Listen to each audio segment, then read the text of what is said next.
Alors, beaucoup de parents, notamment issus de la migration, pointent souvent le racisme comme objet de tension dans leur rôle en tant que parents.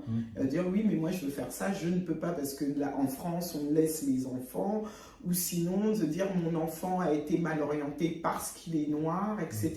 Est-ce que réellement le racisme est un frein dans la réussite de nos enfants ou c'est beaucoup plus complexe que ça? Je dirais que c'est plus complexe. J'ai posé la question à un enseignant noir. Il m'a dit, si un enfant a de bonnes notes à l'école, il sera pas mal orienté. En tout cas, moi étant enseignante, je ne connais pas.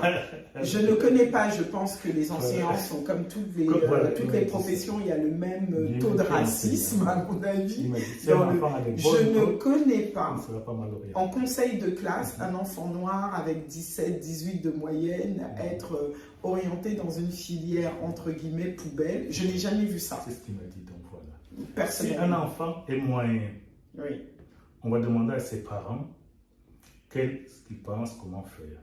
Mais il ne sera pas orienté vers une voie de garage. Si les parents daignent se présenter. Voilà, se présenter. Si les parents sont d'accord, on ne s'opposera jamais au choix des parents. Voilà. Troisième cas de figure, des enfants qui ont de très mauvaises notes et dont on ne sait que faire et qui ont pourtant l'obligation de scolarité. Donc à ce moment-là, il m'a dit, on leur propose des filières pour lesquelles on sait qu'ils sont le moins en difficulté. D'accord. Voilà. Ça, c'est ce que les parents m'ont dit. Alors pourquoi alors dans ces filières on trouve principalement, notamment sur certains territoires, des enfants d'origine immigrée? Qu'est-ce qui expliquerait que donc majoritairement, notamment dans les filières dites professionnelles non exigeantes, on retrouve principalement des enfants d'immigrés? Parce que c'est une question d'inégalité sociale.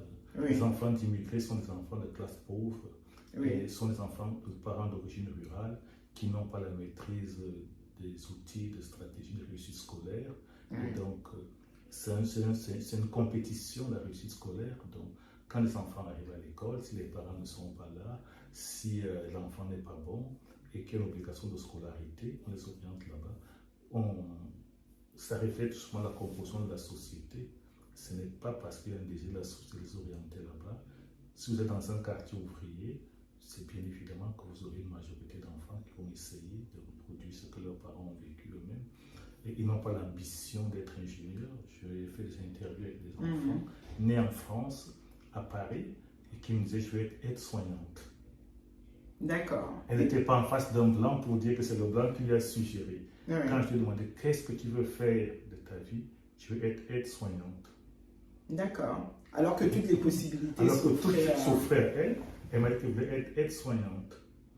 Et comment vous expliquez ce manque d'ambition? Justement, moi j'ai souvent l'impression de se dire, si vous venez d'un milieu défavorisé, si vous voyez notamment, par exemple, autour d'Aix-Pluriel, par exemple, une certaine pauvreté qui touche principalement des gens qui vous ressemblent, qu'est-ce qui fait que vous n'ayez pas justement envie de mieux? Mais les critères de mieux sont différents. Il y a des gens, le mieux c'est je travaille, j'ai une voiture, j'ai un appartement à HLM, j'ai réussi ma vie. Le mieux pour quelqu'un d'autre, ce serait je dois être cadre. Le mieux pour quelqu'un d'autre, ce doit être directeur. Donc les ambitions sont, quand les ambitions de la maison sont, il faut que tu te maries dès que tu as 21 ans et que tu aies des enfants, la famille a réussi. D'accord. Donc, cette jeune fille-là, son ambition, c'est pas de perdre son temps à l'école.